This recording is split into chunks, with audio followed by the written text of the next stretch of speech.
ఓం నమో వెంకటేశాయ.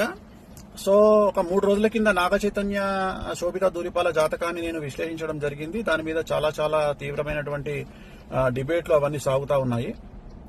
So నేను ఆ జాతకాన్ని చెప్పడానికి ప్రధానమైన కారణం ఏమిటంటే, నేను ఇంతకుముందు సమంత నాగ చైతన్య జాతకాన్ని చెప్పి ఉన్నాను కాబట్టి దానికి ఎక్స్టెండెడ్ గా ఈ జాతకాన్ని చెప్పడం జరిగింది తప్ప, నాకు మళ్ళీ నేను ఇచ్చినటువంటి మాట మీదనే ఉంటాను, సెలబ్రిటీ జాతకాలు చెప్పను అని చెప్పాను. నేను ఇక మీద సెలబ్రిటీ జాతకాలు చెప్పడము మానేశానని చెప్పాను. అదే మాట మీద ఉంటున్నాను. నేను కంటిన్యూ చెయ్యను. సో ఆ చెప్పాల్సినటువంటి పరిస్థితి కూడా లేదు. సో సెలబ్రిటీ జాతకాలు కానీ రాజకీయ విశ్లేషణలు కానీ నేను చెయ్యను అని చెప్పి మీకు నేను మొన్న 2 నెలల కింద నేను ఒక వీడియో పెట్టి ఉన్నాను.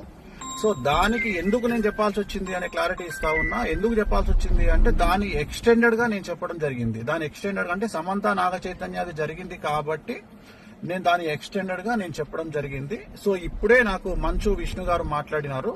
సో మా ప్రెసిడెంట్ మంచు విష్ణు గారు మాట్లాడినారు. నేను వారికి కూడా నేను క్లారిఫికేషన్ ఇవ్వడం జరిగింది. సో నేనేం చెప్పానంటే, ఇక మీదట నేను సెలబ్రిటీ జాతకాలు కానీ రాజకీయ జ్యోతిష్యాలు కానీ పర్సనల్ ఎవరికి సంబంధించినటువంటి వ్యక్తిగతమైనటువంటి అంటే సెలబ్రిటీ జాతకాలని విశ్లేషించేటువంటి అవకాశం లేదు. అది చెప్పను.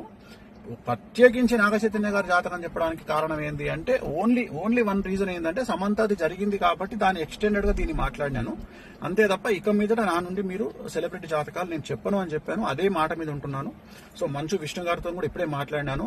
మాట్లాడితే సార్ మాట్లాడినారు. సో చెప్పాను నేను ఇది పరిస్థితి అంటే, ఆయన కూడా వెరీ గుడ్ డిసిషన్ స్వామి గారు అని చెప్పారు.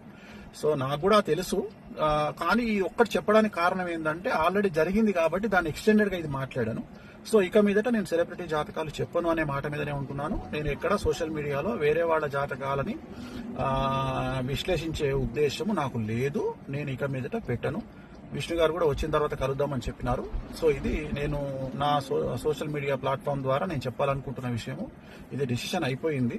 నేను ఓన్లీ బికాస్ ఆఫ్ అది ఎక్స్టెన్షన్ కాబట్టి సమంత ఇష్యూ, అందుకని చెప్పాల్సి వచ్చింది. అంతే తప్ప ఇక మీదట నా నుండి ఇలాంటివి మీరు ఎక్స్పెక్ట్ చేయలేరు. నేను చెప్పను కూడా. ఎలాంటి సెలబ్రిటీకి సంబంధించినటువంటి చెప్పాల్సినటువంటి పరిస్థితి నాకు లేదు. నేను చెప్పను. ఓం నమో వెంకటేశాయ.